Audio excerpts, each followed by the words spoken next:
All right, तो हम लोग डिफरेंशियल इक्वेशन और of first order and first degree complete कर चुके हैं। अब आपका नेक्स्ट चैप्टर जो है वो स्टार्ट होगा linear differential equation with constant coefficient. ठीक है, तो पहले कुछ नोटेशंस रिवाइज कर लेते हैं जो ऑलरेडी हम पढ़ चुके हैं।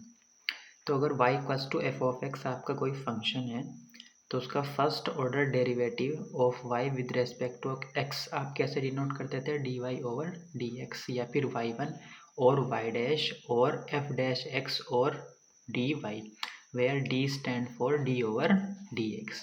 ठीक है ना, आपने यहाँ पर d ओवर dx को क्या कंसीडर किया है, कैपिटल D, तो इसको आप dy भी लिख सकते हैं। ये सब क्या है, नोटेशंस हैं। इसी तरह second order derivative of y with respect to x, इसके जो नोटेशंस यानी कि dy अपॉन डी को एक और बार आप डिफ्रेंशिएट करते हो और इसका नोटेशंस d2y अपॉन dx2 या फिर y2 या फिर y डबल डैश या फिर f डबल डैश x और d square y, d square stand for d2 over dx2। इसी तरह d3 stand for d3 over dx3। ये क्या है, नोटेशंस हैं। तो ये जो d ओवर dx है, d2 ओवर dx2, ये क्या कहलाते हैं, ऑपरेटर, और ये कहलाता है डिफरेंशियल ऑपरेटर। ठीक है ना, this is called operator, d over dx called operator. तो d3 x4 का क्या मतलब है, यानी कि d3 ओवर dx3 यानी कि x4 का 3 टाइम डिफरेंशिएशन। ठीक है ना, अगर d ओवर dx होता that means 1 times only, d2 over dx2 यानी कि d स्क्वायर होता तो 2 टाइम्स, d3 है x4 यानी कि x4 का 3 बार डिफरेंशिएशन। ये नोटेशन का मतलब हुआ आपका। ठीक है ना, d3 means we must differentiate x4 3 times. तो x4 को x टू द पावर 4 को 3 बार जब आप डिफरेंशिएट करोगे तो कितना आएगा, 24 इंटू एक्स। ठीक है ना, ओके। अब ये कुछ नोट्स हैं ऑपरेटर के बारे में ही, first second third and fourth. तो अगर डी एमएथ ऑर्डर है प्लस एनएथ ऑर्डर है, वाई पर ऑपरेट हो रहा है, तो आप चाहे तो एमएथ ऑर्डर को ऑपरेट कर दो पहले, फिर एनएथ ऑर्डर को। एडिशन क्या हो रहा है यहाँ पे, कम्यूट कर रहा है, तो कोई फ़र्क नहीं पड़ेगा, दोनों इक्वल ही आएंगे। इसी तरह d m into d n equals to d n into d m, और ही हो जाएगा d to the power m plus n, यानी कि आपने किसी फंक्शन पर d3 into D square operate किया, यानी कि d5 ऑपरेट कर रहा है, यानी कि 5 टाइम डिफ्रेंशिएट करना पड़ेगा। u और v कोई फंक्शन है, उस पर आप d ऑपरेट कर रहे हो, यहाँ पे डी स्क्वायर भी हो सकता था, डी क्यूब भी हो सकता था, तो u पर भी ऑपरेट हो जाता है और v पर भी, यानी कि डिफ्रेंशिएशन रूल है ना ये तो एक तरीके का।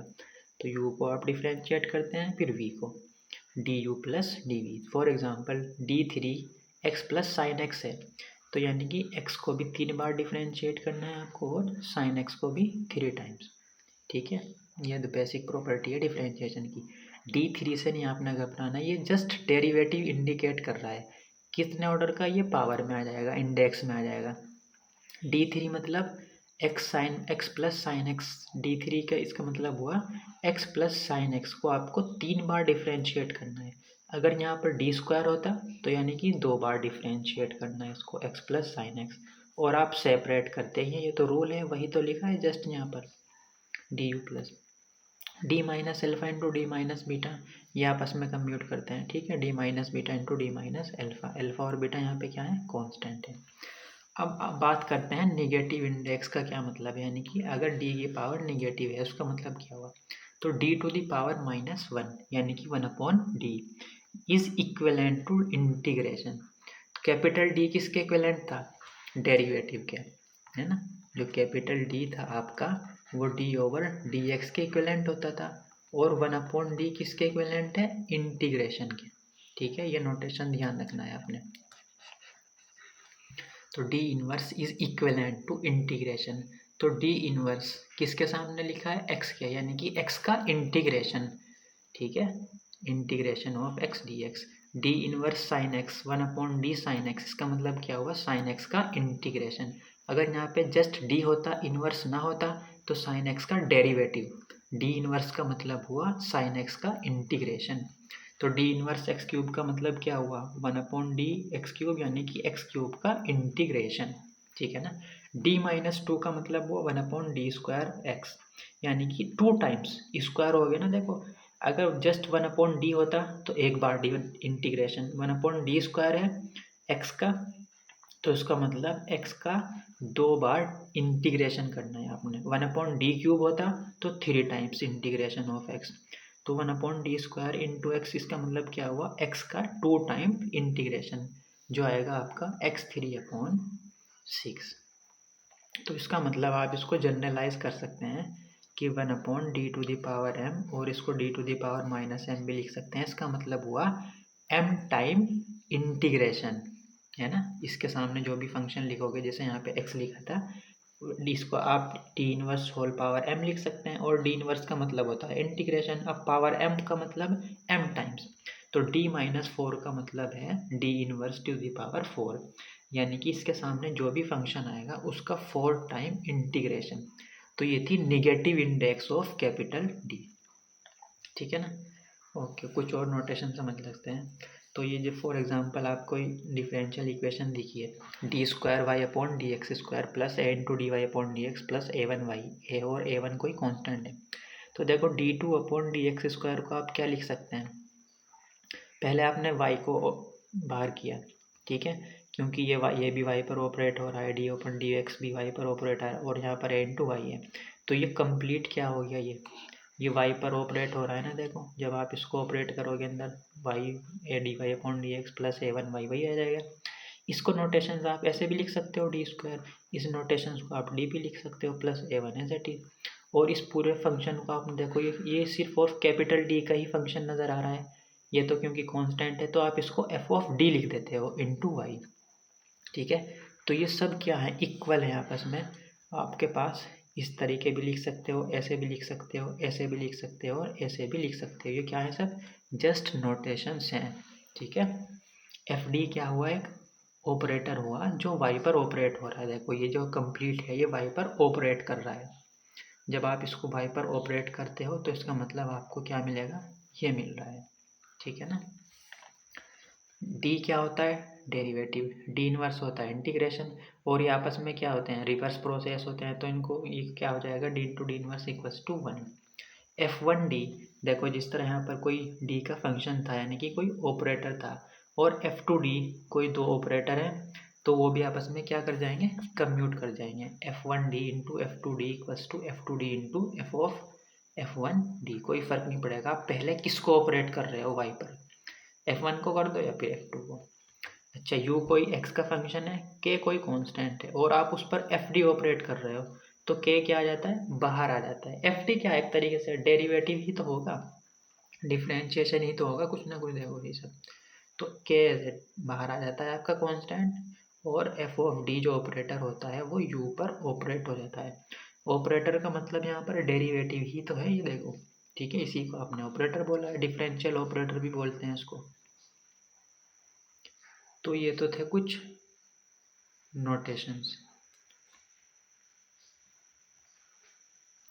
अब मेन डेफिनेशन पर आते हैं। Linear differential equation with constant coefficient किसको बोलते हैं। लीनियर आपको मालूम है किसको बोलते हैं, रिवाइज कर लेते हैं एक बार। जो लीनियर डिफरेंशियल इक्वेशन है किसको बोलते हैं, जो डेरिवेटिव्स हैं वाई एन, nth ऑर्डर है, कुछ भी हो सकता है, n = 1 2 3 फर्स्ट सेकंड थर्ड, उसकी डिग्री भी कितनी होनी चाहिए, एक डिफरेंशियल इक्वेशन में 1। और जो आपका y डिपेंडेंट वेरिएबल है उसकी डिग्री भी कितनी होनी चाहिए, 1, ठीक है। आप डेरिवेटिव और डिपेंडेंट वेरिएबल दोनों की ही डिग्री कंसीडर करते हो। लीनियर का मतलब होता है डिग्री से, तो इन दोनों की डिग्री क्या होनी चाहिए डिफरेंशियल इक्वेशन में, 1, और आपस में ना तो डेरिवेटिव का प्रोडक्ट हो और ना ही इन दोनों का, डेरिवेटिव और डिपेंडेंट वेरिएबल का, no product of derivatives with each other और विद डिपेंडेंट वेरिएबल। क्योंकि अगर इसका और इसको प्रोडक्ट हुआ, दोनों की डिग्री भले ही 1 हो, क्योंकि आप दोनों की डिग्री कंसीडर कर रहे हो, तो डिग्री कितनी हो जाएगी, जब ये प्रोडक्ट में होंगे तो 2 हो जाएगी, तो फिर वो लीनियर नहीं रहेगा। आपस में अगर डेरिवेटिव का भी प्रोडक्ट है, for example y2 into y1 है कहीं पर, तो इसकी डिग्री भी 1 है, यहाँ पर भी डिग्री, तो इस टर्म की डिग्री टोटल कितनी हो जाएगी, 2, तो ये लीनियर नहीं रहेगा। तो डेरिवेटिव का आपस में प्रोडक्ट भी ना हो और डिपेंडेंट वेरिएबल के साथ भी प्रोडक्ट नहीं होना चाहिए। तो अब ये एग्जांपल देख लेते हैं कि क्या ये लीनियर डिफरेंशियल इक्वेशन है। ये d3y का मतलब क्या है, third order derivative of y और इसकी पावर कितनी है 1, second order derivative whole power कितनी है 1 इंटू माइनस y की पावर भी 1 है और आपस में प्रोडक्ट भी नहीं है डेरिवेटिव का या फिर डिपेंडेंट वेरिएबल का। तो ये क्या हो गया आपकी एक लीनियर डिफरेंशियल इक्वेशन। क्या ये लीनियर है, y की पावर कितनी हो गई 2, नो, नॉट है लीनियर डिफरेंशियल इक्वेशन। यहाँ पर देखो डेरिवेटिव की पावर कितनी है 2, तो ये भी लीनियर नहीं रहेगी। यहाँ पर डेरिवेटिव और डिपेंडेंट वेरिएबल का क्या हो रहा है प्रोडक्ट, यहाँ पर इसकी डिग्री भी 1 है और यहाँ पर इसकी डिग्री भी 1, तो टोटल डिग्री इस टर्म की कितनी हो गई 2, तो ये भी लीनियर नहीं रहा। ये देखो ये डेरिवेटिव है, ये भी डेरिवेटिव है, तो इसकी डिग्री भी 1 है और इसकी भी 1, तो टोटल डिग्री इस टर्म की कितनी हो गई 2, तो ये भी लीनियर डिफरेंशियल इक्वेशन नहीं रही। ठीक है, ओके। कांस्टेंट कोफिशिएंट का मतलब क्या हुआ, जो आपकी nth ऑर्डर की डिफरेंशियल इक्वेशन होगी, देखो जनरल फॉर्म ये होती है, तो इसमें जो डेरिवेटिव के कोफिशिएंट होते हैं ना वो कांस्टेंट होने चाहिए, तो हम कहेंगे linear differential equation with constant coefficient. पहले तो क्या होनी चाहिए, इक्वेशन लीनियर होनी चाहिए और जो डेरिवेटिव्स हैं उनके जो कोफिशिएंट हैं, ठीक है, वो क्या होने चाहिए कांस्टेंट, तो हम उसको बोलते हैं linear differential equation with constant coefficient. ठीक है ना, तो जनरल फॉर्म क्या लिख सकते हैं आप, nth ऑर्डर की अगर आपको लिखना हो d n y upon d x n, nth order है y का, डिग्री कितनी है वह 1 है, power n minus 1 n minus 2 dot dot ये ए नोट, ये सब क्या है, ये सब आपके कांस्टेंट है, तभी आप कहते हो विद कांस्टेंट कोफिशिएंट। और लीनियर भी है, देखो यहाँ पे जो y की डिग्री है वो भी 1 है और जो डेरिवेटिव की डिग्री है देखो हर एक टर्म में nth ऑर्डर n-1 सब की डिग्री कितनी है 1, और आपस में डेरिवेटिव का प्रोडक्ट भी नहीं है और आपस में क्या जो डेरिवेटिव है और डिपेंडेंट वेरिएबल है उसका प्रोडक्ट भी नहीं है। तो ये हो गई आपकी general equation of linear differential equation with constant coefficient. ठीक है, ऑफ nth ऑर्डर, लीनियर भी है देखो, कांस्टेंट कोफिशिएंट भी है। कोफिशिएंट का मतलब कौन से कोफिशिएंट कंसीडर कर रहे हो आप, जो डेरिवेटिव्स के कोफिशिएंट है, देखो ये सब an माइनस 1, ठीक है, और राइट साइड में x का कोई फंक्शन है। ठीक है, तो ये जनरल लीनियर फॉर्म इस फॉर्म की होगी आपकी। अब देखो इसको dn ऐसे भी लिख सकते हैं, नोटेशन जब आपने जस्ट चेंज किया, आपने dn ओवर dxn को आप क्या लिख सकते हो, dn भी तो लिख सकते हो नोटेशन, ठीक है, कोई प्रॉब्लम नहीं है। तो ये आपने इस फॉर्म में भी हो सकती है, ये नोटेशन से जस्ट और कुछ नहीं चेंज किया आपने, dn minus 1 equals to q of x. अब देखो ये भी y पर ऑपरेट हो रहा है, ये भी यहाँ पर भी y है, तो y आप आउटसाइड आ जाएगा, तो ये कंप्लीट किस पर ऑपरेट हो रहा है y पर, यहाँ पर y, ठीक है, तो ये कंप्लीट किस पर हो रहा है y पर into q of x. For example d cube minus 3d square plus 3d plus 1 into y, इस फॉर्म में हो गया आपकी लीनियर डिफरेंशियल इक्वेशन ऑफ, ये कितने ऑर्डर की है, थर्ड डिग्री ऑर्डर, लीनियर है, देखो कांस्टेंट कोफिशिएंट है, देखो जो डेरिवेटिव्स हैं उनके कोफिशिएंट कितने हैं, कांस्टेंट है सब। ठीक है, तो ये linear differential equation of third order with constant coefficient थी। अब देखो ये कंप्लीट क्या है, इसको आप एफ ऑफ डी मान सकते हो कि नहीं, क्योंकि ये कैपिटल डी का फंक्शन नज़र आ रहा है, इसको आपने f of D into y लिख दिया equals to q of x. तो ये इस फॉर्म को आप ऐसे भी लिख सकते हो, ऐसे भी लिख सकते हो और ऐसे भी लिख सकते हो, जहाँ पर एफ ऑफ डी क्या रिप्रेजेंट कर रहा है, this, F of D represent this. ठीक है, ये F of D capital D का कोई फंक्शन है। तो यानी कि जब आप एफ ऑफ डी वाई पर ऑपरेट करते हो तो आपको क्या मिलता है, क्यू ऑफ एक्स। अब बात करते हैं इसके सॉल्यूशन की, solution of the differential equation with constant coefficient. तो इस फॉर्म में होगी हमेशा आपकी linear differential equation nth order की, देखो आपने इसको क्या लिखा, जस्ट ऐसे लिख सकते हैं ना इसको, ये एफ ऑफ डी हो जाएगा, तो हमेशा इस फॉर्म की होगी आपकी विद कांस्टेंट कोफिशिएंट लीनियर। ठीक है, तो अगर क्यू ऑफ एक्स की वैल्यू 0 है तो उसको कहते हैं हम, अगर क्यू ऑफ एक्स 0 है वो डिफरेंशियल इक्वेशन कहलाती है homogeneous linear differential equation with constant coefficient. अगर क्यू ऑफ एक्स की वैल्यू 0 नहीं है तो उसको कहते हैं non homogeneous linear differential equation with constant coefficient. इसका जो जनरल सॉल्यूशन आएगा वो क्या आता है, F of D into Y का। इसका जो जनरल सॉल्यूशन आएगा Y equals to complementary function plus particular integral, इन दोनों के सम के बराबर आता है। कॉम्प्लीमेंट्री फंक्शन को आप क्या लिख देते हो, वाई सी से डिनोट कर देते हो, पर्टिकुलर इंटीग्रल को वाई पी ऑफ एक्स से डिनोट कर देते हैं। तो जनरल सॉल्यूशन इस डिफरेंशियल इक्वेशन का क्या आएगा, कॉम्प्लीमेंट्री फंक्शन आपको फाइंड आउट करना पड़ेगा और पर्टिकुलर इंटीग्रल आपको फाइंड आउट करना पड़ता है, दोनों को ऐड कर देते हैं तो क्या आ जाता है जनरल सॉल्यूशन या फिर कंप्लीट सॉल्यूशन। ठीक है, तो y ऑफ x जो जनरल सॉल्यूशन होगा वो complementary function plus particular integral या फिर पर्टिकुलर सॉल्यूशन के बराबर आता है। अब हम यही पढ़ेंगे कि CF कॉम्प्लीमेंट्री फंक्शन कैसे फाइंड आउट करते हैं और पर्टिकुलर इंटीग्रल कैसे फाइंड आउट करेंगे। ठीक है ना। और हाँ, एक और चीज़, अगर क्यू ऑफ एक्स 0 है यानी कि हमारी डिफरेंशियल इक्वेशन कैसी है, होमोजीनियस है, तो उस केस में आपका पर्टिकुलर इंटीग्रल क्या हो जाता है, 0। ठीक है ना। तो जो जनरल सॉल्यूशन होगा वो कॉम्प्लीमेंट्री फंक्शन के बराबर आ जाएगा अगर आपकी होमोजीनियस है डिफरेंशियल इक्वेशन। ठीक है, तो ये f d into y q of x आपकी nth ऑर्डर की कोई लीनियर डिफरेंशियल इक्वेशन है कांस्टेंट कोफिशिएंट। तो इसका कॉम्प्लीमेंट्री फंक्शन जो आएगा उसमें n आर्बिट्ररी कांस्टेंट रहेंगे। देखो c1 y1 plus c2 y2 plus dot dot plus cn yn, इस फॉर्म का आएगा। ठीक है ना, आपका जो फंक्शन आएगा वो आएगा इस फॉर्म का, y1 y2 yn, ये हम फाइंड आउट करेंगे, वो डिफरेंशियल इक्वेशन पर डिपेंड करेगा। तो वाई सी यानी कि कॉम्प्लीमेंट्री फंक्शन किस टाइप का आएगा, उसमें जितना जो डिफरेंशियल इक्वेशन का ऑर्डर है ना उतने ही आर्बिट्ररी कांस्टेंट आएंगे किसमें, कॉम्प्लीमेंट्री फंक्शन में। और जो पर्टिकुलर इंटीग्रल होगा उसमें कोई कांस्टेंट नहीं आएगा, वो जस्ट एक्स का फंक्शन आएगा।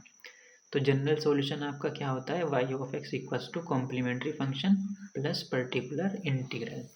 ठीक है, अगर आपका क्यू ऑफ एक्स 0 है, राइट साइड में जो होता है क्यू ऑफ एक्स 0 है यानी कि होमोजीनियस कहलाती है डिफरेंशियल इक्वेशन, तो उस केस में वाई पी यानी कि पर्टिकुलर इंटीग्रल कितना हो जाएगा, 0। तो जो जनरल सॉल्यूशन है वो किसके बराबर आ जाएगा, कॉम्प्लीमेंट्री फंक्शन के ही बराबर आ जाता है। ठीक है, तो अगर होमोजीनियस है तो आपको पर्टिकुलर इंटीग्रल निकालने की ज़रूरत नहीं है, सिर्फ आप कॉम्प्लीमेंट्री फंक्शन निकालेंगे वही जनरल सॉल्यूशन के इक्वल आ जाएगा, क्योंकि पर्टिकुलर इंटीग्रल क्या हो जाता है इस केस में, 0। और जनरल सॉल्यूशन होता है y c plus y p. तो कॉम्प्लीमेंट्री फंक्शन हमेशा क्या इन्वॉल्व करेगा, एन आर्बिट्ररी कांस्टेंट, और जो पी आई होगा उसमें कोई नहीं होगा, does not involve any arbitrary constant, वो जस्ट एक एक्स का फंक्शन होगा। और जो कॉम्प्लीमेंट्री फंक्शन होगा उसमें एन आर्बिट्ररी कांस्टेंट आएंगे, ये ध्यान रखना। एन क्या है, जो आपका डिफरेंशियल इक्वेशन का ऑर्डर है, उतने ही आर्बिट्ररी कांस्टेंट आपके कॉम्प्लीमेंट्री फंक्शन में इन्वॉल्व रहेंगे। और जो पर्टिकुलर इंटीग्रल होता है इसका नाम ही पर्टिकुलर है, तो इसमें कोई आर्बिट्ररी कांस्टेंट नहीं होगा। ठीक है ना। अब आते हैं कॉम्प्लीमेंट्री फंक्शन कैसे फाइंड आउट करेंगे, क्योंकि इस डिफरेंशियल इक्वेशन को जो जनरल सॉल्यूशन है आप कैसे फाइंड आउट कर रहे हैं, y c plus y p c f plus p i, तो आपको दोनों फाइंड आउट करने आने चाहिए। तो पहले हम देखते हैं सी एफ कैसे फाइंड आउट करते हैं, फिर पढ़ेंगे पी आई। ठीक है, तो how to find complementary function, how to find c f. तो आपकी nth ऑर्डर की मान लेते हैं कोई लीनियर डिफरेंशियल इक्वेशन है विद कांस्टेंट कोफिशिएंट, आपने पढ़ा है जनरल इस फॉर्म की होगी। ठीक है, general equation nth order with constant ऐसे है। तो आप क्या करते हैं, जहाँ पर भी कैपिटल, सबसे पहले आप ऑक्सिलरी इक्वेशन निकालते हैं। ठीक है, मान लेते हैं ये क्या है आपकी, कोई लीनियर डिफरेंशियल इक्वेशन दी हुई है, linear differential equation with constant coefficient, और ऑर्डर कितना है इसका, nth ऑर्डर की है। ठीक है, जनरल यही होती है, आपने अभी स्टार्टिंग में ही पढ़ चुके हैं। तो इसकी सबसे पहले कॉम्प्लीमेंट्री फंक्शन निकालने के लिए हम ऑक्सिलरी इक्वेशन की मदद लेते हैं। ऑक्सिलरी इक्वेशन कैसे निकालते हैं, जहाँ पर भी कैपिटल डी है उसको हम किससे रिप्लेस कर देंगे, एम से, ठीक है। और y इक्वस टू क्या पुट आउट कर देंगे 1 और q of x equals to 0।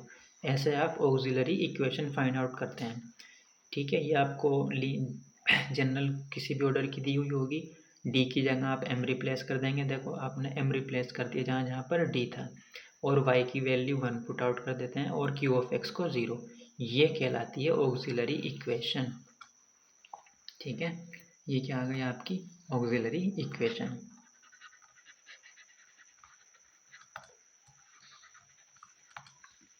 अब ये देखो nth ऑर्डर का कोई पोलिनोमियल है ना इन m, तो इसके n रूट होंगे। डिग्री कितनी है n, तो इसके मान लेते हैं m1 m2 dot dot mn क्या है, रूट्स हैं, ठीक है। कॉम्प्लीमेंट्री फंक्शन निकालने के लिए आप क्या बना रहे हो, पहले ऑक्सिलरी इक्वेशन।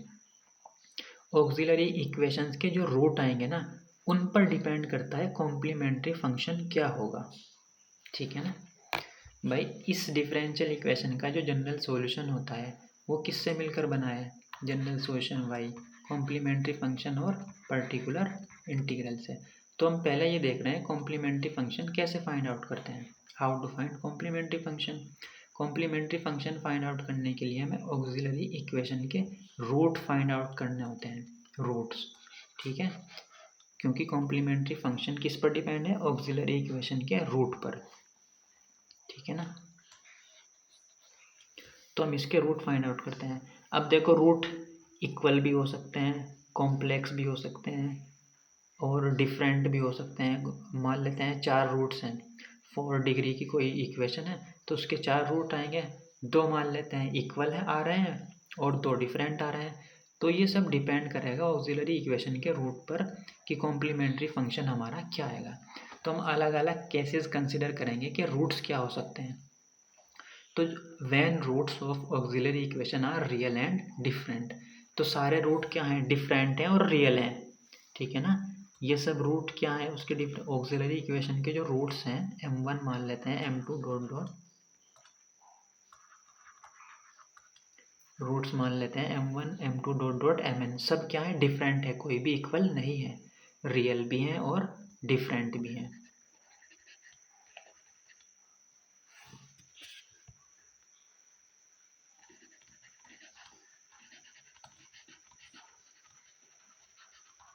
तो उस केस में कॉम्प्लीमेंट्री फंक्शन कितना आ जाएगा हमारा, c1 e to the power m1x plus c2 e to the power m2x plus dot dot cn e to the power mnx। ये m1 m2 डॉट डॉट सब क्या है, ऑक्सिलरी इक्वेशन के रूट्स हैं। आपने देखो स्टार्टिंग में ही पढ़ा था कितने ऑर्डर की डिफरेंशियल इक्वेशन है, nth ऑर्डर, तो कॉम्प्लीमेंट्री फंक्शन में कितने आर्बिट्ररी कांस्टेंट आएंगे, n, c1 c2 dot dot cn। तो हम फर्स्ट केस लेकर चल रहे हैं, अगर ऑक्सिलरी इक्वेशन के पास जो रूट्स हैं वो क्या हैं, सब रियल हैं और क्या हैं, डिफरेंट हैं, तो उस केस में कॉम्प्लीमेंट्री फंक्शन आपका ही आ जाएगा, e to the power m1 e to the power m2, जो भी रूट आए हैं वो एक्सपोनेंशियल की पावर इनटू x हो जाते हैं। फॉर एग्जाम्पल की मदद से समझते हैं। ये है, आपको इसको सोल्व करनी है। पहले तो इसको पहचानो, ये कौन सी डिग्री डिफरेंशियल इक्वेशन है।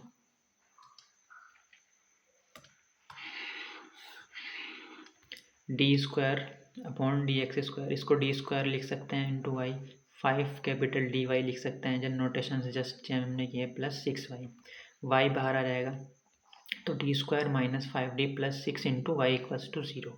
अब ये देखो second order linear differential equation with constant coefficient और होमोजीनियस भी है, क्योंकि राइट साइड में कितना है, क्यू ऑफ एक्स की वैल्यू कितनी है, 0। तो इसका जो जनरल सॉल्यूशन आएगा वो कॉम्प्लीमेंट्री फंक्शन के बराबर आ जाएगा, क्योंकि पर्टिकुलर इंटीग्रल तो इसमें कितना होगा, 0। तो हम कॉम्प्लीमेंट्री फंक्शन कैसे निकालते हैं, ऑक्सिलरी इक्वेशन की मदद से। ऑक्सिलरी इक्वेशन क्या है ये आपकी, ऑक्सिलरी इक्वेशन डी को हमने किससे रिप्लेस कर दिया, m से, तो M square minus 5m plus 6 की, और y को 1 से रिप्लेस कर देते हैं और राइट साइड में 0। अगर 0 ना भी होता तो भी हम 0 ही पुट आउट करते हैं ऑक्सिलरी इक्वेशन में। तो इसके रूट आ जाएंगे 2 और 3। अब रूट को पहचानो, देखो रियल है दोनों और डिस्टिंक्ट भी हैं, डिफरेंट हैं। तो इस केस में आपका जो कॉम्प्लीमेंट्री फंक्शन आएगा क्या आता है C1 e⁻m1x plus C2 e⁻m2x, 2 root है ना। सेकेंड ऑर्डर था तो देखो 2 ही कांस्टेंट आ गए। m1 m2 क्या होते हैं, रूट्स होते हैं। तो e⁻2x plus C2 into e⁻3x, तो ये आ जाएगा आपका कॉम्प्लीमेंट्री फंक्शन। कॉम्प्लीमेंट्री फंक्शन किस पर डिपेंड करता है, ऑक्सिलरी इक्वेशन के रूट्स किस टाइप के हैं। तो हम केस फर्स्ट पढ़ रहे हैं, अगर ऑक्सिलरी इक्वेशन के जो रूट्स हैं वो क्या हैं, डिफरेंट हैं और रियल हैं। ठीक है, अब सेकंड केस पढ़ते हैं, अगर ऑक्सिलरी इक्वेशन के जो रूट्स हैं वो रियल हैं और इक्वल हैं बट, ठीक है, मान लेते हैं रूट्स आ रहे हैं m, ये जो रूट्स हैं ये 2 इक्वल आ गए। ठीक है, इक्वल आ सकते हैं, मान लेते हैं 4 ऑर्डर की कोई डिफरेंशियल इक्वेशन है तो उसके रूट मान लेते हैं 2, 2 और -1, 3 आ सकते हैं इस टाइप के। तो ये इक्वल आ गए 2 रूट आपके। उस केस में इक्वल वालों के लिए क्या करेंगे, इनके लिए तो रूल वही रहेगा जो केस 1 में हमने पढ़ा है। तो यहाँ पर जो इक्वल आते हैं उनको हम लिख देते हैं C1 plus C2 into x into e⁻mx। देखो अब ये 2 रूट हैं तो इनके लिए भी 2 आर्बिट्ररी कांस्टेंट होने चाहिए। तो आप इस फॉर्म में लिखते हैं C1 plus C2x into e⁻mx। ऐसे नहीं लिखोगे आप कि C1 e⁻mx plus C2 e⁻mx, फिर तो ये e⁻mx कॉमन आ जाएगा, ये हो जाएगा C1 प्लस C2 e⁻mx, ये अनदर कांस्टेंट C हो जाएगा, एक ही कांस्टेंट होगा। बट इन 2 रूट के लिए कितने होने चाहिए, 2। तो आप ऐसे नहीं करोगे, ठीक है।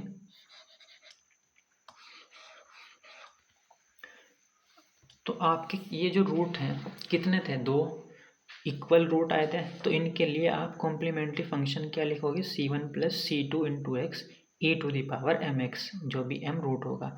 अब ये बाकी क्या मान लेते हैं, क्या है, डिफरेंट हैं और रियल हैं, तो इनके लिए सेम प्रोसेस रहेगा। C1 C2 आप यूज़ कर चुके, तो यहाँ पर आएगा C3 e⁻m3x plus C4 e⁻m4x dot Cn e⁻mnx। Example के थ्रू समझते हैं। फॉर एग्जाम्पल आपको सोल्व करनी है ये, तो देखो homogeneous linear differential equation with constant coefficient है कि नहीं, 0 है तो होमोजीनियस हो गई, लीनियर भी है, कितने ऑर्डर की है, 3rd ऑर्डर की है, विद कांस्टेंट कोफिशिएंट। तो इसका सॉल्यूशन कैसे निकालते हैं, कॉम्प्लीमेंट्री फंक्शन, क्योंकि पर्टिकुलर इंटीग्रल तो हो जाएगा 0। कॉम्प्लीमेंट्री फंक्शन हम किसकी मदद से निकालते हैं, ऑक्सिलरी इक्वेशन के रूट। तो ऑक्सिलरी इक्वेशन ये आ गई, ठीक है। अब 3rd ऑर्डर है तो m=1 इसको सेटिस्फाई कर रहा है, यानी कि m-1 इसका क्या होगा, एक फैक्टर हुआ। तो m-1 को आपने 3 बार लिखा, तो अब हमें चाहिए m3, तो हम यहाँ किससे मल्टीप्लाई कर देते हैं, m² से। तो m³ माइनस m², हमें कितना m² चाहिए, माइनस के 4, तो यहाँ पे हम -3m से मल्टीप्लाई कर देते हैं, तो -3m² हो जाएगा। देखो एक m² नेगेटिव पहले, ये तो 4m² होगा कि नहीं, और माइनस माइनस प्लस 3m भी आएगा। हमें कितने m की ज़रूरत है, 5m की, तो यहाँ से हम 2 की मल्टीप्लाई कर देते हैं। देखो 2m यहाँ पर मिल जाएगा आपका, और माइनस के 2। तो आपने ये 3rd डिग्री का जो पॉलिनोमियल था इसको आप क्या कर रहे हो, फैक्टराइज कर रहे हो जस्ट। तो m-1 तीनों में कॉमन है, ये फैक्टर आ जाएगा, इसको अगेन फैक्टराइज करोगे तो आ जाएगा m-1 इंटू m-2, तो m-1 का होल स्क्वायर इंटू m-1 2। तो m की वैल्यू कितनी आ गई, 1, 1, ये रूट रिपीट हो रहा है, और 2। 3rd डिग्री है ना, देखो तो कितने रूट आएंगे ऑक्सिलरी इक्वेशन के, 3 रूट आएंगे।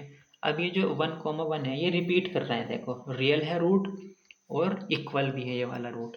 तो इनके लिए आप कॉम्प्लीमेंट्री फंक्शन की क्या लिखोगे, C1 plus C2x into e⁻mx, m कितना है यहाँ पे, 1 है ना, तो 1 इंटू एक्स कितना हो जाएगा, 1x प्लस C3, क्योंकि C1 C2 आप यूज़ कर चुके e⁻2x, इसके लिए सिंपल वही आ जाएगा, क्योंकि ये तो डिस्टिंक्ट है, अलग एक रियल भी है। मान लेते हैं किसी डिफरेंशियल इक्वेशन है, उसके ऑक्सिलरी इक्वेशन के रूट ये आ गए आपके, ये आ गए 1, 2, 3, 4, 5, 6, 7, 7 ऑर्डर की मान लेते हैं कोई थी डिफरेंशियल इक्वेशन। अब यहाँ 2, 2 कितनी बार रिपीट हो रहा है, 3 बार, तो उसके लिए कॉम्प्लीमेंट्री फंक्शन का जो आएगा C1 plus C2x plus C3 x²। ऐसे आप x की पावर बढ़ाते जाते हो, जितनी बार भी रिपीट होगा x की उतनी ही पावर बढ़ाते जाएंगे। यहाँ पे c1 प्लस c2x, अगर सिर्फ 2, 2 होता, 2 टाइम्स रिपीट होता तो c1 प्लस c2x आता into e to the power 2x जो भी रूट है। अब यहाँ पर क्योंकि कितनी बार रिपीट हो रहा है 3 टाइम्स, तो इसके लिए 3 कांस्टेंट चाहिए आपको, तो c1 plus c2x plus c3 x square, x की पावर बढ़ाते जाते हैं जितनी बार भी वो रिपीट होगा, और into e to the power 2x जो भी रूट है।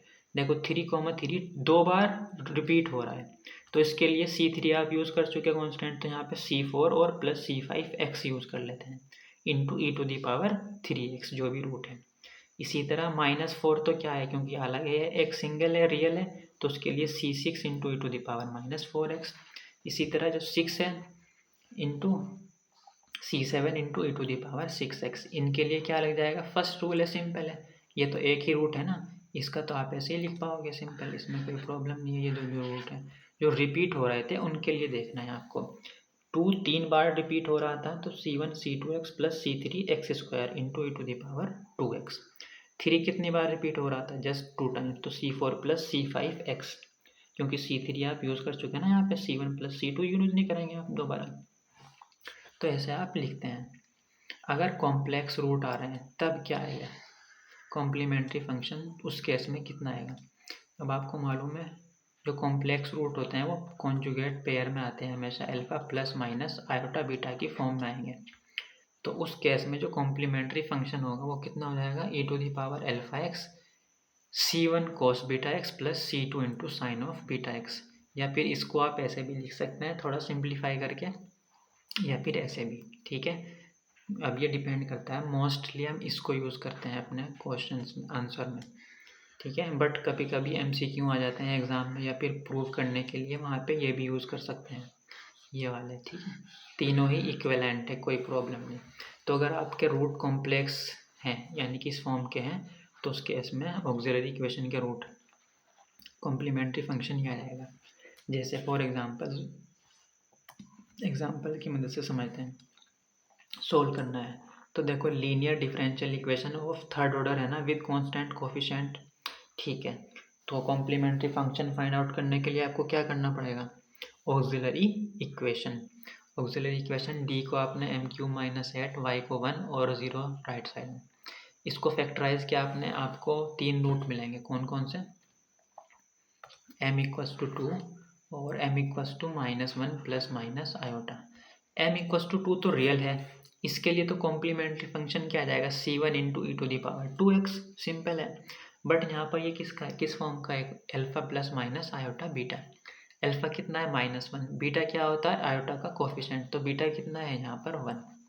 तो इस केस में आपको मालूम है कि कॉम्प्लीमेंट्री फंक्शन क्या आता है, e to the power alpha x, alpha कितना है -1 इंटू c2, क्योंकि आप c1 यूज़ कर चुके हैं, c2 into cos of beta x, beta 1 है ना, तो 1 इंटू एक्स कितना हो गया, x हो गया, plus c3 sine of beta x, beta कितना है 1, तो 1 इंटू एक्स हो जाएगा x। या फिर आप ये भी लिख सकते हैं, ये तो इसके लिए तो ये एज इट इज़ रहेगा, इसको आप कैसे लिख सकते हो, c2 e to the power alpha x into sine of beta x plus c3, ऐसे भी तो लिख सकते हैं, देखो तीनों में से कोई भी लिख सकते हैं, e to the power alpha x into sine of beta x plus c2, ठीक है।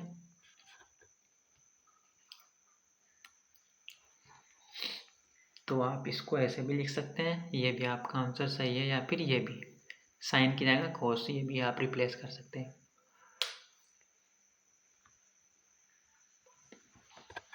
अब क्योंकि होमोजीनियस थी तो पर्टिकुलर इंटीग्रल तो यहाँ पे कितना हो जाएगा 0, तो जो जनरल सॉल्यूशन है वो y कॉम्प्लीमेंट्री फंक्शन के बराबर आ जाएगा, ठीक है।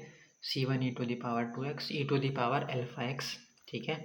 तो ये कितना हो जाएगा भाई, अगर आप इसको और सिंप्लीफाई करो, c1 e to the power 2x, अब क्योंकि ये कॉम्प्लेक्स रूट था तो इसके लिए e to the power alpha x यानी कि -1 into x, comma c1 use कर चुके तो यहाँ पे c2 यूज़ कर रहे हैं, कॉस ऑफ बीटा एक्स यानी कि x, प्लस ये कितना हो जाएगा, साइन ऑफ बीटा एक्स यानी कि साइन ऑफ x रह जाएगा, ठीक है। अच्छा, अगर ये भी रिपीट कर रहा है, मान लेते हैं फोर्थ ऑर्डर का था और ये भी अल्फा प्लस माइनस आया था, दो रूट ये रिपीट कर रहा है, ठीक है। तो उस केस में जो आर्बिट्रेटरी कांस्टेंट यहाँ पर C1 cos बीटा एक्स लिखते थे ना हम, तो हम C1 प्लस C2x लिखेंगे जस्ट। ठीक है। तो अब क्योंकि 4 ऑर्डर का डिफरेंशियल इक्वेशन, तो कितने कांस्टेंट आएंगे कॉम्प्लीमेंट्री इक्वेशन में, फंक्शन में 4 कांस्टेंट। वो अगर ये रिपीट करते हैं तो इसका मतलब e to the power alpha x, C1 की जगह आप क्या लिख देंगे यहाँ पे C1 plus C2x into cos beta x, और यहाँ पे C3 प्लस C4। ठीक है, क्योंकि C1 C2 आप यूज़ कर चुके हैं। यहाँ पर आ जाएगा C3 plus C4 into x into sine of beta x. तो उस केस में आपका जो कॉम्प्लीमेंट्री फंक्शन होगा, अगर कॉम्प्लेक्स रूट क्या हो रहे हैं आपके, रिपीट कर रहे हैं, यानी कि इस फॉर्म के आ रहे हैं, alpha plus minus iota beta, alpha plus minus iota beta, repeat कर रहे हैं, तो यहाँ पे आप C1 प्लस C2x और C3 प्लस C4x लिख देते हैं। फॉर एग्जाम्पल्स की मदद से समझते हैं। ये आपके पास डिफरेंशियल इक्वेशन थी, जब आपने इसको सिंप्लीफाई किया तो आपके रूट आए plus minus iota, plus minus 2 iota, plus minus 2 iota. ये किस फॉर्म का है, देखो alpha plus minus iota beta है, ये भी सी फॉर्म का है, बट ये रिपीट कर रहा है। ये वाला जो रूट है ये रिपीट कर रहा है। यहाँ पर अल्फा की वैल्यू कितनी है, 0, इसको आप ऐसे लिख सकते हैं ना, 0 प्लस माइनस आयोटा लिख सकते हैं, इसको भी 0 प्लस माइनस आयोटा 2 लिख सकते हैं। तो अल्फा कितना है इस केस में 0, बीटा कितना है 1, आयोटा का कोफिशिएंट। तो ये कॉम्प्लीमेंट्री फंक्शन इन रूट के लिए क्या हो जाएगा, e to the power alpha x C1 cos beta x, beta क्योंकि 1 है, plus C2 sine of beta x, beta क्योंकि 1 है। इसके लिए क्या हो जाएगा, देखो e to the power alpha x C3 plus C4x, क्योंकि ये जो है रिपीट कर रहा है, C1 C2 तो हम यूज़ कर चुके हैं, तो C3 C4 यूज़ कर रहे हैं into x cos of beta x. Beta इस बार कितना है यहाँ पे 2 है, देखो आयोटा का कोफिशिएंट, तो यहाँ पे कोस 2x plus C5 plus C6 into x, another arbitrary constant C5 और Cx into sine of beta x. Beta कितना है हमारे पास 2, तो साइन ऑफ 2x। तो ठीक है, ये कितना हो जाएगा e टू द पावर 0 1, तो ये रह जाएगा आपका सिर्फ और सिर्फ इतना रह जाएगा,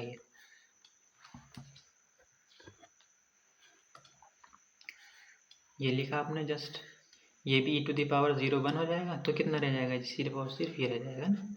तो C3 plus C4 into cos 2x, C5 plus C6 into x into sine of 2x, क्योंकि ये रिपीट कर रहे थे ना, इस वजह से यहाँ पे एक सिंगलटन आर्बिट्ररी कांस्टेंट ना होकर इस फॉर्म में आए, दो ही यहाँ पर इंटू एक्स करके। ठीक है, रिपीट हो रहे हैं, तो ये तो रिपीट नहीं था, सिंपल था alpha plus minus iota beta, तो इसका सिंपल आपका कॉम्प्लीमेंट्री फंक्शन आ गया था e to the power alpha x C1 cos beta x plus C2 sine beta x, क्योंकि बीटा कितना था 1।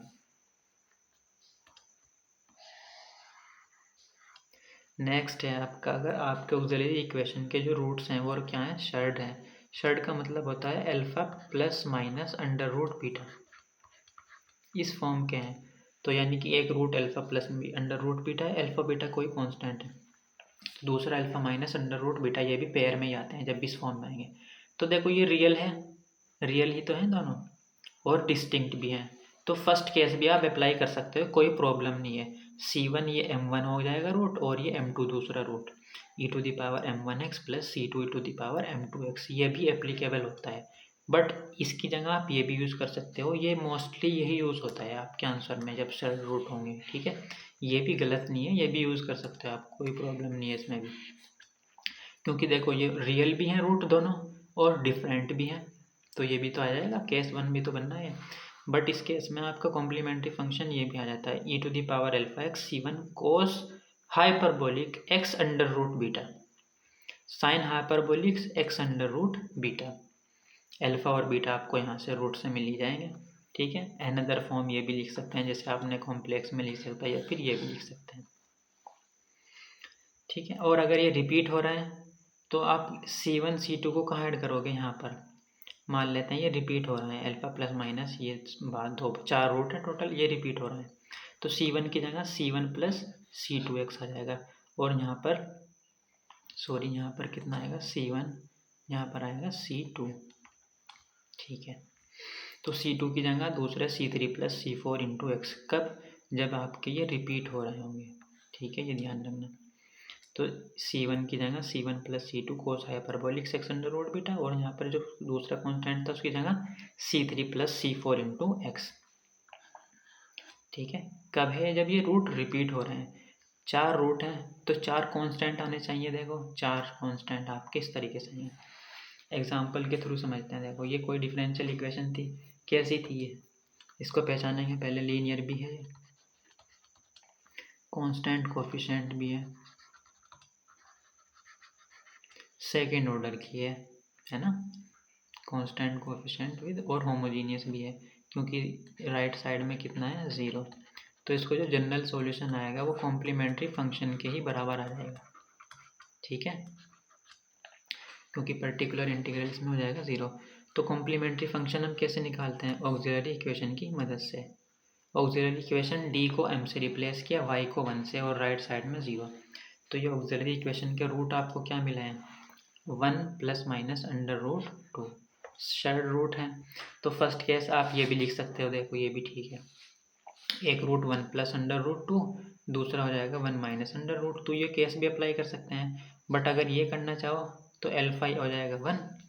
यहाँ पर एल्फा कितना है हमारा 1, और बीटा है कितना अंडर रूट, बीटा ही लिख देते हैं पूरा, अंडर रूट 2 के बराबर है। तो e to the power alpha x हमें मालूम है ये होता है। इस केस में हमारा कॉम्प्लीमेंट्री फंक्शन अगर रूट शेयर्ड है आपके, e to the power alpha x this. Alpha की वैल्यू कितनी है 1, अंडर रूट बीटा कितना है अंडर रूट 2। जस्ट आपने वैल्यू पुट आउट कर दी यहाँ पर, ठीक है।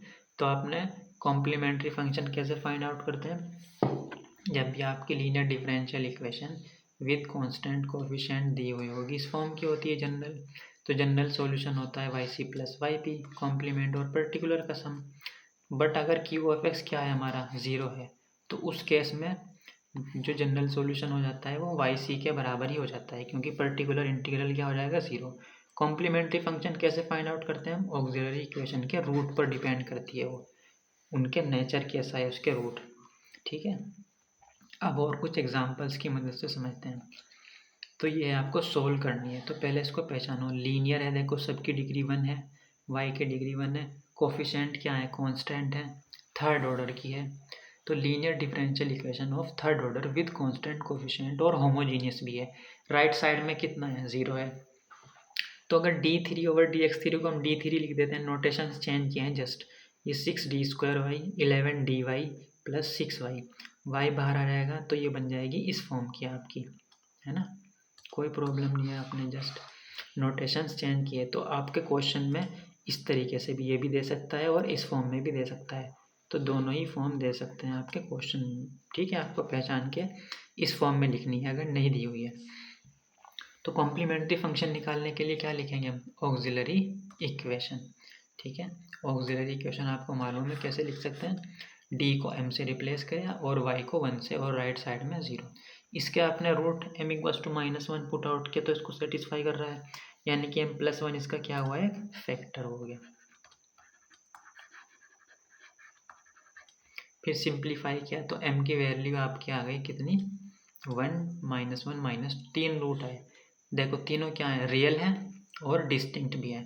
तो इस केस में हमारा कॉम्प्लीमेंट्री फंक्शन क्या आ जाता है, e to the power m1x plus c2 e to the power m2x c3 e to the power m3x, क्योंकि 3 रूट है ना तो 3 कॉन्स्टेंट इस तरह से है। m1 m2 m3 क्या है, रूट्स हैं। m1 की वैल्यू पुट आउट की, m2 की और m3 की, तो आपका आंसर आ गया ये, क्योंकि ये क्या थी, होमोजीनियस थी ना ये, तो कॉम्प्लीमेंट्री फंक्शन ही जनरल सॉल्यूशन के इक्वल आ जाता है। ये क्या आ गया आपका जनरल सॉल्यूशन। नेक्स्ट क्वेश्चन है आपका, solve this. Linear differential equation of third order with constant coefficient और होमोजीनियस भी है, ठीक है। तो ये d+1 का क्यूब बनना है। देखो जब आप इसको एक्सपेंड करोगे तो ये आएगा डो आई। तो कॉम्प्लीमेंट्री फंक्शन निकालने के लिए ऑक्सिलरी इक्वेशन फाइंड आउट करेंगे। d को m से रिप्लेस किया, y को 1 से, इक्वल्स टू 0। तो m की वैल्यू -1 तो रिपीट हो रही है 3 बार, तो उसके लिए कॉम्प्लीमेंट्री फंक्शन क्या है, c1 c2x c3x² into e to the power mx, यानी कि m जो भी रूट था। देखो 3 कांस्टेंट है क्योंकि थर्ड डिग्री की डिफरेंशियल इक्वेशन थी, तो ये आ जाएगा m की वैल्यू पुट आउट कर दी हमने, कितनी है, जो भी रूट था आपका -1। तो जनरल सॉल्यूशन आ गया कॉम्प्लीमेंट्री फंक्शन के बराबर, क्योंकि होमोजीनियस था। नेक्स्ट क्वेश्चन है ये, इसको आपने पहले इस फॉर्म में लिखा, कैपिटल D, नोटेशन चेंज किए हैं जस्ट, और कुछ नहीं किया है। देखो है, फोर्थ ऑर्डर की है homogeneous linear differential fourth order with constant coefficient. तो आपने रूट फाइंड आउट किया, रूट आया -1 -1 -1 -4। ये 3 रूट -1 जो है 3 टाइम्स रिपीट हो रहा है, तो इसके लिए C1 C2x C3x² into e to the power mx यानी कि -1 इंटू एक्स ही आ जाएगा, कोई प्रॉब्लम नहीं। अब ये 4 तो सिंगल टर्न है ना, इसके लिए C4 into e to the power 4x simple ही आ जाएगा कॉम्प्लीमेंट्री फंक्शन। ठीक है, C1 C2 C3 हम यूज़ कर चुके थे, तो C4 आ जाएगा ये। और यही क्या हो जाएगा हमारा जनरल सॉल्यूशन, क्योंकि होमोजीनियस है ना, होमोजीनियस में पी कितना होता है, पर्टिकुलर इंटीग्रल तो 0 हो जाता है। नेक्स्ट क्वेश्चन है ये, 0 होमोजीनियस है, लीनियर भी है, फोर्थ ऑर्डर की है, कांस्टेंट कोफिशिएंट भी है। कॉम्प्लीमेंट्री फंक्शन इसका जनरल सॉल्यूशन आ जाएगा क्योंकि 0 है, होमोजीनियस है ना। कॉम्प्लीमेंट्री फंक्शन हम कैसे फाइंड आउट करते हैं, ऑक्सिलरी इक्वेशन की मदद से। ऑक्सिलरी इक्वेशन लिखी, उसके रूट फाइंड आउट किए, 2 -2 1 -1। 4 रूट हैं, चारों कैसे हैं, रियल हैं और डिफरेंट भी हैं, तो उस केस में आपका सिंपल आ जाएगा ये e to the power m1 e to the power m2 e to the power m3 e to the power m4x, m1 m2 m3 m4 roots की वैल्यू पुट आउट की जस्ट। अब next question है, linear differential equation है, fourth order की, homogeneous भी है with constant coefficient. Particular integral कितना हो जाएगा यहाँ पे 0, तो जो जनरल सॉल्यूशन कॉम्प्लीमेंट्री फंक्शन के ही बराबर आएगा। तो ऑक्सिलरी इक्वेशन फाइंड आउट करेंगे। ऑक्सिलरी इक्वेशन के रूट हमारे किस टाइप क्या क्या है, 1 1 2 2। तो 1, 1 कितनी बार हो रहा है, 2 बार रिपीट, तो इसके लिए C1 + C2x into e to the power 1 into x यानी कि x ही आ जाएगा। इसके लिए भी टू टाइम्स है, तो C3 + C4x, क्योंकि C1 C2 arbitrary const use कर चुके ना, तो C3 C4 मान लेते हैं into x e to the power 2x जो भी रूट था ये आ जाएगा। ठीक है, और यही क्या हो जाएगा हमारा जनरल सॉल्यूशन। नेक्स्ट क्वेश्चन है ये, तो होमोजीनियस लीनियर डिफरेंशियल इक्वेशन है, कोई प्रॉब्लम नहीं है, आपको साफ साफ पता चल रहा है, थर्ड ऑर्डर की है, कांस्टेंट कोफिशिएंट भी है। तो कॉम्प्लीमेंट्री फंक्शन के लिए ऑक्सिलरी इक्वेशन फाइंड आउट किया आपने। ऑक्सिलरी इक्वेशन के रूट क्या है आपके, 0 1 2, रियल है और डिस्टिंक्ट भी है, तो सिंपल है, C1 e to the power 0 into x, C2 e to the power 1 into x plus C3 into e to the power 2x। Just आपने रूट्स की वैल्यू पुट आउट की, तो आपका आंसर आ गया ये। नेक्स्ट क्वेश्चन है ये, होमोजीनियस है, लीनियर है, कांस्टेंट कोफिशिएंट भी है, और तो इसको आपने नोटेशन कैपिटल D में कन्वर्ट कर दिया, D4y लिख सकते हैं प्लस M4y, y आ जाएगा आपका बाहर, तो D4 + M4 = y। तो देखो D को M से नहीं रिप्लेस करेंगे क्योंकि M ऑलरेडी यूज़ हो रहा है, D को D ही रहने देते हैं, तो हमें D की वैल्यू फाइंड आउट करनी है, तो ऑक्सिलरी इक्वेशन इन D बन गई है। D को M से रिप्लेस नहीं करेंगे क्योंकि M दूसरा कांस्टेंट ऑलरेडी इक्वेशन में यूज़ हुआ है, तो D को D ही रहने देते हैं, तो ऑक्सिलरी इक्वेशन आ गई आपकी ये। तो हमने D की वैल्यू फाइंड आउट की, ऑक्सिलरी इक्वेशन के रूट इन D है ना, ये ऑक्सिलरी इक्वेशन इन D। तो जब आपने D की वैल्यू फाइंड आउट की तो ये आया आपके पास, 4 डिग्री की है तो 4 रूट आएंगे, 2 रूट ये है और 2, चारों ही कॉम्प्लेक्स आए, क्योंकि M है ना, देखो तो M में रूट आएंगे आपके, m/√2 plus minus iota m/√2 minus m/√2, यहाँ पे ये वाला टर्म निगेटिव आ गया बस। ठीक है ना, कैसे फाइंड आउट किया अपने रूट, 2d² m² आपने ऐड किया और यही सब्सट्रैक्ट किया, फिर ये जो कंप्लीट था ये बनना आता d² + m² का होल स्क्वायर, और ये √2 इंटू डू इंटू m का होल स्क्वायर बनना था। a² - b² अप्लाई किया, a - b into a + b, दोनों को इक्वल 0 के पुट आउट किया, वहाँ से श्रीधराचार्य रूल लगाया, तो 2 रूट इस इक्वेशन से मिलेंगे आपको, 2 रूट इस इक्वेशन से। ठीक है, इस इक्वेशन से ये वाले मिल रहे हैं मान लेते हैं, और इससे ये वाले, तो किस फॉर्म के हैं, alpha plus minus iota beta complex है, ये भी alpha plus minus iota beta का है, दूसरा रूट भी इसी फॉर्म का है। यहाँ पर अल्फा कितना है, m/√2, ये कितना है, बीटा है, तो कॉम्प्लीमेंट्री फंक्शन क्या आ जाएगा इस रूट के लिए, e to the power alpha x, देखो ये अल्फा है, C1 cos beta x, beta ये है ना, plus C2 sin beta x। ठीक है, तो इसके लिए तो आ गया आपका जस्ट ये, इस रूट के लिए e to the power alpha x, alpha कितना है इस बार, माइनस के m/√2, तो यह आ गया आपका e to the power alpha x bracket close C3, क्योंकि C1 C2 हम यूज़ कर चुके हैं, तो C3 into cos of beta x, ये क्या है beta x, plus C4 into sine of beta x. ठीक है, चार देखो आर्बिट्ररी कॉन्स्टेंट आ रहे हैं क्योंकि 4 डिग्री की डिफरेंशियल इक्वेशन थी, होमोजीनियस थी, तो कॉम्प्लीमेंट्री फंक्शन के ही बराबर आपका क्या आ जाएगा, जनरल सॉल्यूशन आ जाएगा।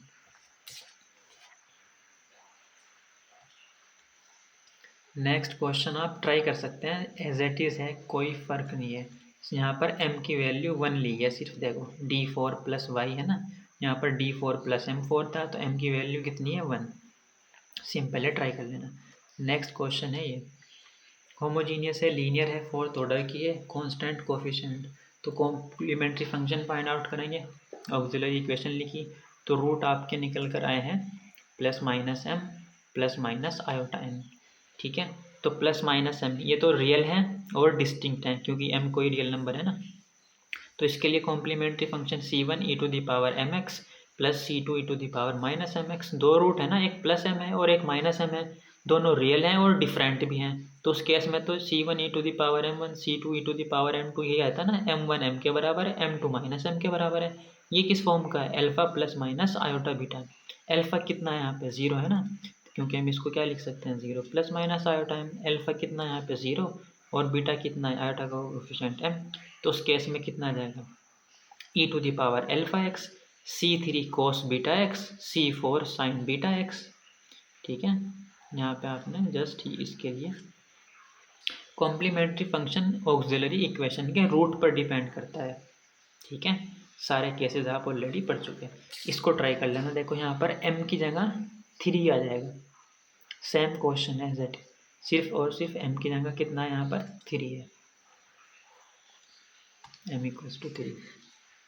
इसको देखते हैं, D square plus 1 whole square, homogeneous है, लीनियर है, फोर्थ ऑर्डर है, कांस्टेंट कोएफिशिएंट है, तो ऑक्सिलरी इक्वेशन निकाली आपने, यह है आपकी, तो m स्क्वायर प्लस 1 0, क्योंकि स्क्वायर है ना तो 2 बार लिख लिया आपने, 4 रूट आएंगे क्योंकि 4 डिग्री की पोली डिफरेंशियल इक्वेशन है, और 4 रूट क्या आएंगे प्लस माइनस आयोटा, तो ये क्या हो रहा है रिपीट हो रहा है, देखो root alpha plus minus iota beta, alpha कितना है 0, बीटा कितना है 1, तो e to the power alpha x, c1 की जगह क्या आएगा c1 प्लस c2x, क्योंकि रूट क्या हो रहे हैं इस बार रिपीट हो रहे हैं।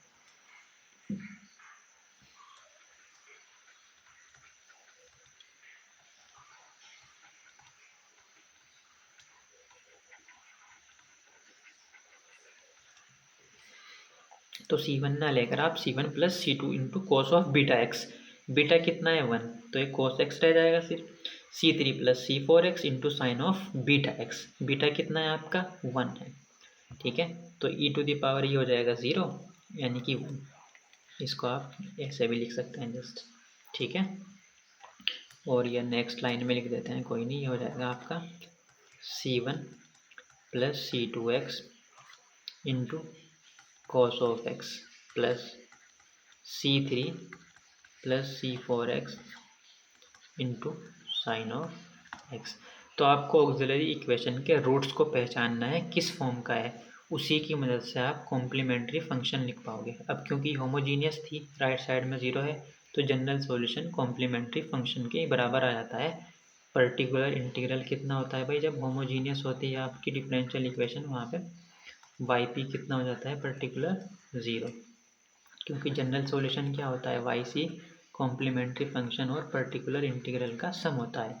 अगर होमोजीनियस है तो पर्टिकुलर 0 हो जाता है। अभी हम होमोजीनियस ही सोल्व कर रहे हैं, यानी कि हम सिर्फ कॉम्प्लीमेंट्री फंक्शन निकालना सीख रहे हैं, अभी पर्टिकुलर हम नेक्स्ट लेक्चर में सीखेंगे। एक और एग्जांपल देख लेते हैं, ये थी आपकी डिफरेंशियल इक्वेशन, ऑक्सिलरी इक्वेशन। हाँ, इसमें y की वैल्यू 2 दी हुई है, d y upon d x 0 दिया हुआ है जब x इक्वस टू 0 है। ये इनिशियल वैल्यू प्रॉब्लम हो गई एक तरीके से, है ना, इनिशियल वैल्यू दी हुई है ताकि जो आपके कांस्टेंट आएंगे उनकी वैल्यू भी हम फाइंड आउट कर सकें। तो आपने पहचाना लीनियर डिफरेंशियल इक्वेशन बन रही थी, ऑक्सिलरी इक्वेशन लिखी आपने, उसके रूट आए हैं प्लस माइनस 2 आयोटा, किस फॉर्म के है, इस फॉर्म के है, कॉम्प्लेक्स है, अल्फा 0 है, बीटा कितना है 2 है, तो कॉम्प्लीमेंट्री फंक्शन जनरल सॉल्यूशन के बराबर आ जाएगा, ये आ जाएगा e to the power alpha x, तो 0 हो जाएगा 1 हो जाएगा ना यहाँ पे, जब आप क्या लिखोगे e to the power alpha x 0 into x, ऐसे लिखोगे C1 cos beta x, C2 cos beta x, beta कितना है हमारा 2 है, तो e⁻0 हो जाएगा 1। अब क्या गिवन है क्वेश्चन में, x equals to 0, y equals to 2, ठीक है ना। हाँ नहीं, यहाँ पे x इक्वस टू 0 है और y इक्वस टू 2 गिवन है। एक सेकेंड, ये आई थिंक 2 ही है यहाँ पे, y की वैल्यू 0 ही है, तो y इक्वस टू 0 है और x इक्वस टू 0 है। वैल्यू पुट आउट कर दी यहाँ पे आपने, जस्ट y भी 0 और x भी 0, तो C1 की वैल्यू आपको कितनी मिली 0। तो C1 की वैल्यू सॉल्यूशन में पुट आउट कर देंगे तो ये रह जाएगा C2 into sine of 2x, ठीक है ना। अब इसको डिफ्रेंशिएट किया एक बार, अब डेरिवेटिव की वैल्यू भी कितनी दी हुई है 0, जब x कितना है 0, तो डेरिवेटिव भी 0 पुट आउट कर दिया और x भी 0, तो C2 की वैल्यू भी कितनी आ गई आपकी 0। तो C2 की वैल्यू भी अगर इसमें पुट आउट कर देते हैं तो ये कितने हो जाएगा 0, तो y इक्वस टू 0 क्या आ जाएगा सॉल्यूशन। आपका जो सॉल्यूशन आया था वो था ये, आपने इस इनिशियल वैल्यू को सेटिस्फाई कराया, y 0 x 0 पुट आउट किया तो C1 0 मिला। डेरिवेटिव क्या इसी डिफरेंशियल इक्वेशन का सॉल्यूशन का, डेरिवेटिव 0 और x equals to 0 put out किया तो C2 भी 0 मिल गया आपका। तो यहाँ पे C2 को भी इस इक्वेशन में, क्योंकि जनरल सॉल्यूशन अब ये बन गया था, C1 0 आ गया था ना, C2 को भी 0 पुट आउट किया तो y इक्वस टू 0 रह गया।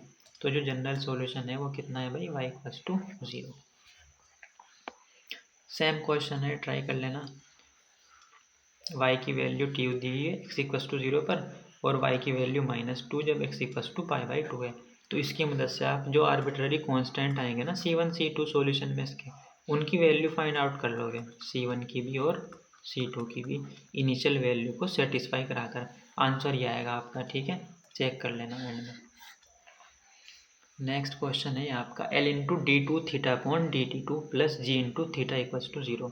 इनिशियल वैल्यू प्रॉब्लम भी है, थीटा की वैल्यू थीटा नॉट है और d theta upon d t की 0 है जब t इक्वस टू 0 है। तो इसको पहले देखो, इसको डी स्क्वायर थीटा लिख सकते हैं कि नहीं, D2 ओवर DT2, इसको आपने क्या है जस्ट कंसीडर कर लिया, इसको आपने डी स्क्वायर नोटेशन लिख लिया, तो इस फॉर्म में लिख सकते हैं, थीटा बाहर आ जाएगा यहाँ पे, ठीक है, लिख सकते हैं ना इसे। तो ये देखो L और G तो कांस्टेंट है, तो सेकंड ऑर्डर कांस्टेंट कोफिशिएंट है ना, डिपेंडेंट वेरिएबल थीटा है और इंडिपेंडेंट यहाँ पर t है। तो ये क्या है, लीनियर डिफरेंशियल इक्वेशन ही तो है, with constant coefficient second order की, और राइट साइड में 0 है तो होमोजीनियस भी है। तो इसका सॉल्यूशन कॉम्प्लीमेंट्री फंक्शन से आएगा। कॉम्प्लीमेंट्री फंक्शन ऑक्सिलरी इक्वेशन की मदद से निकालते हैं, L इंटू डी को m से रिप्लेस कर दिया प्लस जी, थीटा को 1 से इक्वस टू 0। तो जब आपने रूट फाइंड आउट किया तो रूट कितने आ रहे हैं, m की वैल्यू आ रही है plus minus iota under root G upon L, complex है, अल्फा 0 है या बीटा ये है, तो C1 complementary function general solution के बराबर आ जाएगा e⁻α x, C1 cos beta x, C2 sin beta x. Alpha की वैल्यू कितनी है 0, बीटा की वैल्यू कितनी under root G upon L into T. ये ध्यान रखना यहाँ पर थीटा डिपेंडेंट है और टी इंडिपेंडेंट, तो एक्स की जगह कितना आएगा टी, यहाँ पर एक्स इंडिपेंडेंट होता है ना, तो यहाँ पर इंडिपेंडेंट वेरिएबल है टी, तो 0 इंटू टी आया, देखो e⁻α x आता है ना, अल्फा इंटू टी आएगा, थीटा आएगा यहाँ पर, वाई नहीं आएगा, क्योंकि थीटा और टी में इक्वेशन है ये आपके यहाँ पर, ठीक है, थीटा और टी में है ये आपकी इक्वेशन, ये ध्यान रखना, into C2 plus sign of beta T, beta value ये थी। अब आप सेटिस्फाई करा देते हैं, थीटा की value theta not put out कर देते हैं और टी की 0, तो t equals to 0, theta equals to theta not, तो C1 आर्बिट्ररी कांस्टेंट की वैल्यू आ गई है। सॉल्यूशन तो आपका यही है, तो C1 की वैल्यू हमने इसमें पुट आउट कर दी, C1 की जगह थीटा नॉट, तो ये बन गई। अब इसको एक बार डिफ्रेंशिएट किया, डिफ्रेंशिएट करने के बाद D theta upon d t की वैल्यू 0 और t की वैल्यू भी 0 पुट आउट की, तो हमें वहाँ से C2 की वैल्यू 0 मिली, C2 की वैल्यू सी इक्वेशन में पुट आउट कर दी, तो ये टर्म पूरा 0 हो जाएगा, सिर्फ और सिर्फ ये रह जाएगा, ये वाला सॉरी, इस इक्वेशन में ना सॉल्यूशन तो यही आएगा आपका। तो यहाँ पे C2 0 पुट आउट कर दिया, तो ये आ जाएगा theta equals to theta not into cos of g. Initial value से आपने C1 और C2 की वैल्यू फाइंड आउट की है। C1 थीटा नॉट के इक्वल आ गया और C2 कितना आ गया था 0। नेक्स्ट क्वेश्चन है आपका ये सोल्व। ऑक्सिलरी इक्वेशन लीनियर है, four order with constant coefficient, homogeneous भी है। ऑक्सिलरी इक्वेशन के रूट फाइंड आउट किया आपने, क्या आ रहे हैं रूट आपके ऑक्सिलरी इक्वेशन के, ये आ रहे हैं कॉम्प्लेक्स हैं दोनों, डिफरेंट है। देखो alpha plus minus iota beta की फॉर्म में, तो इसके लिए e to the power alpha x. Alpha कितना है यहाँ पर अगर हम देखें तो अल्फा है हमारा हाफ और बीटा कितना है, आयोटा का कोफिशिएंट √3/2। यहाँ पर अल्फा है माइनस हाफ, बीटा है √3/2। तो इसके लिए क्या आ जाएगा, e to the power alpha x, C1 cos beta x, C2 sine beta x, e to the power alpha x, C3 आएगा क्योंकि C1 C2 हम यूज़ कर चुके, C3 cos beta x, C4 sine beta x. इस वाले root के लिए 4 degree की डिफरेंशियल इक्वेशन थी, 4 आर्बिट्ररी कांस्टेंट आ रहे हैं। ठीक है, तो कॉम्प्लीमेंट्री फंक्शन हम कैसे फाइंड आउट करते हैं, ऑक्सिलरी इक्वेशन के रूट्स की मदद से। ये पूरी टेबल है आपने जो अभी तक पढ़ा है। अगर आपका कॉम्प्लीमेंट्री फंक्शन है, ऑक्सिलरी इक्वेशन का सिर्फ और सिर्फ क्या है, एक ही रूट है m1, तो उस केस में आपका कितना आ जाएगा, ये e to the power m1x। ठीक है ना,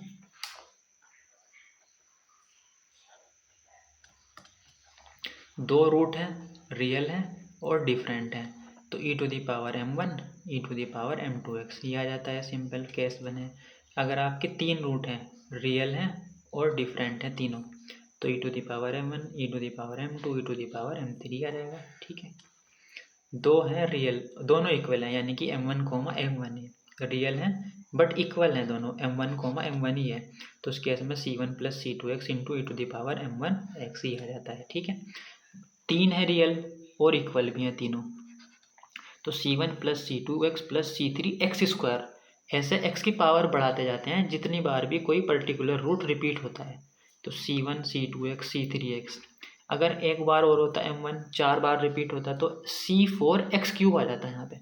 ठीक है, और जो भी रूट रिपीट होता है वो e to the power m1x बाहर आ जाता है। ठीक है, alpha plus minus iota beta है, तो e to the power alpha x, C1 cos beta x, C2 sine beta x. ये भी लिख सकते हैं, ये भी लिख सकते हैं, और ये भी तीनों ही इक्विवेलेंट है। अगर ये भी क्या हो रहे हैं, रिपीट हो रहे हैं, जो पेयर ऑफ कॉम्प्लेक्स है वो क्या है, इक्वल है, रिपीट हो रहा है। देखो अल्फा प्लस माइनस बेटा, अल्फा प्लस माइनस, 4 रूट है, तो 4 कांस्टेंट कैसे लिखोगे आप, C1 की जगह C1 प्लस C2x और यहाँ पे C3 प्लस C4x चेंज कर देते हैं। ठीक है, शर्ट रूट है alpha plus minus under root beta, तो हाइपरबोलिक का फंक्शन का यूज़ करते हैं, e to the power alpha x, C1 cos hyperbolic x under root beta, C2 sine hyperbolic x under root beta. ये भी लिख सकते हैं, ये भी लिख सकते हैं, तीनों में जैसे यहाँ लिखा था ना हमने, देखो इस तरीके से, बट यहाँ पर हाइपरबोलिक फंक्शन आएगा, ये ध्यान रखना, कॉम्प्लेक्स में हाइपरबोलिक नहीं आता है। अगर ये भी रिपीट हो रहे हैं, इक्वल हैं, पेयर में इस तरीके से आएंगे आपके, तो यहाँ पे जो C1 था उसको C1 प्लस C2x से रिपीट कर देते हैं, यहाँ पर भी C3 प्लस C4x, क्योंकि 4 रूट है ना तो 4 कांस्टेंट आएंगे। देखो ठीक है, तो ये पूरी आपकी कॉम्प्लीमेंट्री फंक्शन फाइंड आउट करने के लिए क्या किसकी ज़रूरत पड़ती है, ऑक्सिलरी इक्वेशन की, और ऑक्सिलरी इक्वेशन के रूट पर ही क्या डिपेंड करता है आपका। ठीक है, कॉम्प्लीमेंट्री फंक्शन हम किसकी मदद से निकालते हैं, ऑक्सिलरी इक्वेशन की, उसके रूट्स कैसे हैं, रूट पर डिपेंड करता है कि भाई जो आपका कॉम्प्लीमेंट्री फंक्शन है वो क्या आएगा। और ये पूरी टेबल दी हुई है, सारे केसेस हमने चेक कर लिए, क्या क्या पॉसिबली हो सकती थी रूट्स की। ठीक है, इन्हीं में से कोई ना कोई आपके रूट्स होंगे, पॉसिबिलिटी यही है, आपने क्वेश्चंस भी किए। ठीक है, इस टेबल को रिपीट कर लेना, ये अपने आप याद हो जाएगी जब आप क्वेश्चंस करेंगे। ठीक है, ये एज ए होमवर्क आप ट्राई कर लेना कुछ questions, this and this and this. ठीक है, और इनका जो सॉल्यूशन होगा वो डिस्क्रिप्शन बॉक्स में डाल दूंगा मैं, इसको ज़रूर ट्राई कर लेना। ठीक है, तो अभी इस लेक्चर में हमने क्या पढ़ा कि जो आपकी f of d into Y linear differential equation है, linear differential equation of nth order with constant coefficient, उसका जो जनरल सॉल्यूशन आता है y(x) वो आता है कॉम्प्लीमेंट्री फंक्शन और पर्टिकुलर इंटीग्रल के बराबर। बट अगर q(x) क्या है, 0 है, तो उस केस में पर्टिकुलर इंटीग्रल क्या हो जाता है भाई, 0। इसको बोलते हैं होमोजीनियस। तो जो जनरल सॉल्यूशन आएगा कॉम्प्लीमेंट्री फंक्शन के ही बराबर आएगा। तो हमने कॉम्प्लीमेंट्री फंक्शन निकालना सीखा है। हमने होमोजीनियस ही पढ़ी है इस लेक्चर में सारी डिफरेंशियल इक्वेशन, तो हमें सिर्फ कॉम्प्लीमेंट्री फंक्शन की ही ज़रूरत पड़ी थी। कॉम्प्लीमेंट्री फंक्शन हम ऑक्सिलरी इक्वेशन की रूट्स की मदद से फाइंड आउट करते हैं। कॉम्प्लीमेंट्री फंक्शन किस पर डिपेंड करता है, ऑक्सिलरी इक्वेशन के रूट पर। उसके रूट्स किस तरीके के आएंगे, सारे केसेस हमने ठीक है डिस्कस किए हैं, किस तरीके के रूट हैं, तो कॉम्प्लीमेंट्री फंक्शन क्या आएगा। ठीक है, तो एक एग्जांपल मान लेते हैं, रूट्स क्या आ रहे हैं। फॉर एग्जांपल रूट्स आ रहे हैं 3,3,3, 4,4, क्योंकि -2,5 और 1 ± i/2 एंड 3 ±√2 ये रूट आ रहे हैं मान लेते हैं। अच्छा, 11 डिग्री की कोई डिफरेंशियल इक्वेशन की उसके ये रूट आ रहे हैं, तो कॉम्प्लीमेंट्री फंक्शन ऑक्सिलरी इक्वेशन के रूट ये हैं, तो कॉम्प्लीमेंट्री फंक्शन क्या होगा, ये देखो 3 रियल है, रिपीट है, कितनी बार रिपीट हो रहा है, 3 बार रिपीट हो रहा है, तो इसके लिए c1 c2x c3x into e⁻, जो भी ये रूट है 3x, ये आ जाएगा कॉम्प्लीमेंट्री फंक्शन इसके लिए। प्लस 4 कितनी बार रिपीट हो रहा है, 2 टाइम्स, तो c4 plus c5 into x आएगा कि नहीं, 2 बार रिपीट हो रहा है, और e⁻ कितना आ जाएगा 4x। प्लस ये सिंपल रूट है -2, तो इसके लिए हम आ जाएगा c6 e⁻ क्या mx। प्लस ये भी सिंपल रूट है, तो इसके लिए आ जाएगा c7 e⁻5x। ये alpha plus minus iota beta की फॉर्म में है, तो इसके लिए e⁻α(x), अल्फ़ा कितना है 1, ब्रैकेट c, अब 7 यूज कर चुके तो यहाँ पे आएगा c8 cos beta x, beta कितना है 2, plus c9 sin beta x, beta 2 है ना, प्लस तो इसके लिए आपको कॉम्प्लीमेंट्री फंक्शन आया ये। इसके लिए क्या आएगा, इसके लिए आपका कितना आएगा, प्लस e⁻α(x), अल्फ़ा कितना है 3, c10 cos hyperbolic x√β, x√2, ये अल्फ़ा है और ये √β, plus c11 sine hyperbolic x√β, इसके लिए आएगा। तो अगर किसी ऑक्सिलरी इक्वेशन के ये रूट आ रहे थे 11 डिग्री का मान लेते हैं, तो आपने सारे केसेस इसी में आ गए। देखो ये रियल थे और रिपीट हो रहा था, तो इसके लिए ये भी रियल था, रिपीट हो रहा था, तो 2 टाइम्स था, तो ये ओ सॉरी यहाँ पर x² आएगा, है ना, हाँ, c1 plus c2x plus c3 into x², e⁻3x, ये 2 टाइम्स हो रहा था, तो ये आ गया e⁻4x। ये सिंगलटन था, रियल था, इसके लिए जस्ट ये, और 5 के लिए भी सिंपल ये आ गया। ये कॉम्प्लेक्स था, तो इसके ये केस बन गया था, ये शॉर्ट रूट था, इसके लिए भी ये सिंपल रूट। ठीक है, नेक्स्ट लेक्चर में हम q(x) नॉन होमोजीनियस पढ़ेंगे, यानी कि q(x) 0 नहीं होगा, q(x) 0 नहीं होगा वहाँ पे। ये जो f(d) इंटू वाई q(x) 0 है, तो pi 0 हो जाता था पर्टिकुलर, बट अगर नॉन होमोजीनियस है, q(x) 0 नहीं है, तो जनरल सॉल्यूशन फाइंड आउट करने के लिए आपको कॉम्प्लीमेंट्री फंक्शन तो निकालना ही पड़ेगा। यही तरीका रहेगा जो हमने इस लेक्चर में पढ़ा है, और पर्टिकुलर इंटीग्रल भी निकालना पड़ेगा। तो हम नेक्स्ट लेक्चर से पर्टिकुलर इंटीग्रल कैसे निकालते हैं वो फाइंड आउट करेंगे।